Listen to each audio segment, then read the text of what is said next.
but Mansour Delane really looks and checks a lot of the boxes of what you're looking for. He has played in 33 games at Virginia Tech, so he checks the experience box. He's got over 145 tackles, which tells you he's a physical corner. Of those 146, 8 of those are TFLs. He's got 6 career interceptions. He's got 16 breakups, 4 forced fumbles. This is a guy who's made plays, who has experience, and, it does as well kind of look the part of what Cory Raymond is looking for. Another over 6 foot, 6'1" is what he's listed at. 190-pound corner, so one of those longer guys that Cory Raymond really likes. And if you look at the transformation of the defensive back room that has taken place in just a short time since Cory Raymond has got here, I mean, look, we'll say this, continue to say this, but this is always going to be the lead point when talking about Raymond, right? I mean, this is why you brought him in. I mean, this is why you go out, you get these guys, because while it still is a bidding war and it still is how much money do you have and who's outspending who, it does have, I believe, still some football conversations that matter. And what Cory Raymond has done by getting Jakeem Jackson like he did earlier this week from Florida, a guy that he had recruited to Gainesville, already on the heels of getting the number 1 cornerback both in the state of Louisiana in Aiden Anding and in the country in DJ Pickett, and now adding a guy like Mansour Delane, I mean, really just goes more in on the value and worth of what Cory Raymond brings to this staff. I mean, Lloyd and I were talking a little bit before we went back on air. It really feels, for as far away as you felt like DBU was 2, 3 a year ago, it feels like you can kind of see some familiar sightings and kind of starting to feel back like you have playmakers on the back end of your defense. You have guys that you can set on one side of the field and say, take it away, shut it down. I mean, it has been a minute since LSU has had that guy, Derek Stingley. Really, that was his freshman season. So, for a school that has, look around the league, DBs everywhere, from Delpit to Stingley to Fulton, it's now time for LSU to start putting those guys back out in the league and producing playmakers, really. I mean, rather than having guys that you have to cover up on the back end, having guys that you can isolate, put on an island and say, shut it down. And Cory Raymond is just, by adding playmakers, by adding depth, it feels like the room is really looking familiar and getting back to a place that, they have playmakers in the facility. They got guys that they can roll out there. They've got depth. So tough time for the the tire droppings crowd that said ugh to the Cory Raymond hire. It wasn't as well received as I thought it was going to be. Whenever they were in pursuit of Raymond, I was like, get him back here.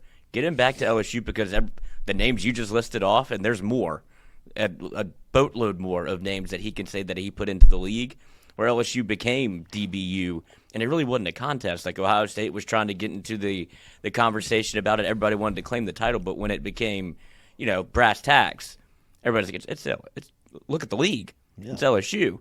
And so for the people that were like, oh, look at what he did at Florida, why do you think Florida wants to get rid of him? All of these conversations, like, well, I guess you didn't know what he did at Florida.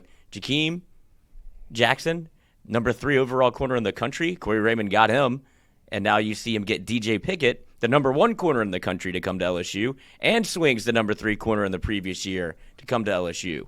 So I think he still got it. Well, I mean, look, that crowd is going to anything. They're going to complain about everything, anything, and complaining about Cory Raymond at some points of what happens on the field and scheme, I think really kind of opened up the doors for him in some critical areas. But let's be honest. I mean, to hold the position as LSU's defensive backs coach for as long as he did and through as many coaching changes as he did, are we really going to take the time to argue whether or not Cory Raymond can do this at a high level? He may go down as one of the best all-time assistant coaches that LSU has ever had. When you talk about pairing the recruiting capability on getting these guys to buy in, stay dialed in, and have these guys coached up every weekend. This is why you go out, you grab Cory Raymond, you spend the money, you bring him back. Cory Raymond's doing an incredible job of restocking that room with guys that you can put out on a island, put in a scheme, and have playmakers. That is what LSU has a reputation for. That's when LSU was at its peak of its powers as far as being a contender within the football space. Is they have playmakers on defense that can make them at all three levels. Whether it's a talented rush end, a big-time linebacker, or a playmaker in the defensive backfield. 2025 newcomers. DJ Pickett, number one quarterback in America. Aid Andick, number one cornerback in Louisiana. Mansour Delane, number two cornerback in the portal. Jakeem Jackson, number three cornerback in the 2023 cycle. That would be in recruiting out of high school. So if you don't think that this man had an effect on all of that, then it's time you reevaluate what you think you know about ball. And he's the only coordinator, or the only coach, I should say, that has an option in his contract where it's 2 years guaranteed with a year for LSU to pick up a third option. With LSU's ability to pick up the third year under an option, you might want to have to go back to the table on that one and just go ahead and extend him. Yeah, I mean that's mindless. Because it essentially was a prove it contract. Yeah, it was. And which is played with fire in my mind. I could prove it, but now you're going to have to probably pay more than what you thought if you don't want to give me a 3-year deal like you did for everybody else aside from Jake Olson. Yeah, I mean, I think you rush to the table to get Cory Raymond paid, extended. One thing that you have with Raymond that is a little bit of an outlier, it's a lot like Nussmeier, is the loyalty. Mm-hmm. I mean, the backstory on Raymond is a lot like it is with Blake Baker, right? Where we talked about Brian Kelly, he had a bigger job to do than just landing the LSU football coaching gig when he got it. I mean, it may not be something that's widely known. I think people within Baton Rouge really understand, or people that follow the program really understand that, there was a change that needed to happen at LSU at the head coach of the football spot, but that position was going to be in charge of really clearing out a lot of legal possibilities for LSU. I mean, if you go back at the time when Kelly got the job, LSU is not only under the microscope of the NCAA in football, in basketball, but they're also being looked at from an institution standpoint by the federal government. There is a sexual assault case on campus that people are looking into. There's a sexual assault, what seems like problem inside of the football program that they're dealing with. There's a court case that's brewing at the time between a former employee and the school, the program, past coaches. It was a messy time at LSU, and one that from a legal standpoint was scorching hot. Like, there were a lot of things that were held in place. There were a lot of things that were, deemed out of, no longer being a part of the school, the camp. There was just a lot of stuff going on. And Brian Kelly's responsibility, I think when he got, and this is my own theory, but this is my belief on why he was extended. I know that Scott Woodward has it in his past. He's got it in his toolbox, and it looks like it's his play of these 10-year contracts, right? I mean, Jimbo to Jay Johnson to Kim Mulkey to Brian Kelly. I think Kelly's was more of, look, we're going to give you 10 years, $100 million. All of that is going to be guaranteed. We need you to get consistency out of the football program. We need you to get it to a playoff contending level every year. We also need you to wave an axe. And we need you to get rid of a lot of people on your hand. Like, it can't be coming from us, because legally that will have and carry ramifications with it that, could open LSU up. But as a new coach comes in here and he just says, we got to start from scratch. We're just kind of redoing it and bringing in our own people, and this is how we're going to do it. And there were some good people that got kind of caught in the wash on that, right? Blake Baker, Cory Raymond being two of them. I think we could look at like Tommy Moffitt, right? I mean, there's a lot of people that got caught up in that stuff where you're like, whoa, not everybody. And they're like, oh, well, everybody, right? I think anybody that was connected to that time was really kind of on the block, on the chopping block. Some people, a very selective, I think it was told to me by an LSU staffer that, like, there's 200 people routinely kind of in the building daily of LSU football. Coaches, staffers, administrators, recruiting personnel, student workers. I mean, like, all of, everybody, the nutrition center. Like 7 people made it. It was a stupid number. I mean, like, they got rid of everybody. Yeah, and that was probably the easiest route in which to go, right? Like, right. You well, say, I mean, come in, clean house, because fundamentally, even from the outside looking in, it's like, this place is, it feels broken inside the building, and all of which was connected to a program that looked like it was being, like, run amok. There was no real discipline inside the program because of what was happening at the top, where we kind of just got away from him. And look, I think, in the real negotiating hours of that contract, of whether it was in person, whether it was on Zoom, whether it was, I'm sure there was this, 30-second, 2-minute, 3-minute interaction of Scott Woodward to Brian Kelly of, this is a lot more than coaching the football program. I just want you to know that. Like, I'm guaranteeing you this money, and I'm not promising you that you won't be called to a witness stand, which he has been. Right? Like, I don't think that surprised Brian Kelly when he got subpoenaed.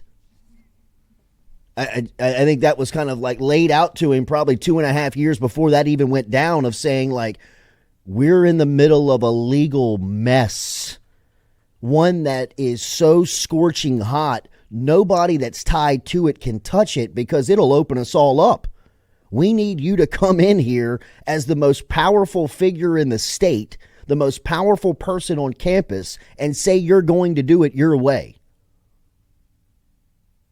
And for that, I'm guaranteeing you $100 million. You know what I mean? Like, I'm all in on you, right? But I need you to kind of take this heat for a minute.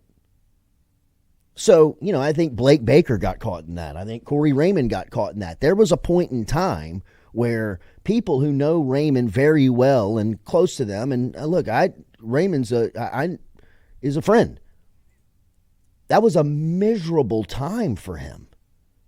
You just didn't know. He wanted to be and stay at LSU. He was the best guy for the job. Everybody really knew that. But again, it was really kind of like, look, I don't know if you have time to evaluate, sit down and talk to these guys. Just, kind of like swing the axe.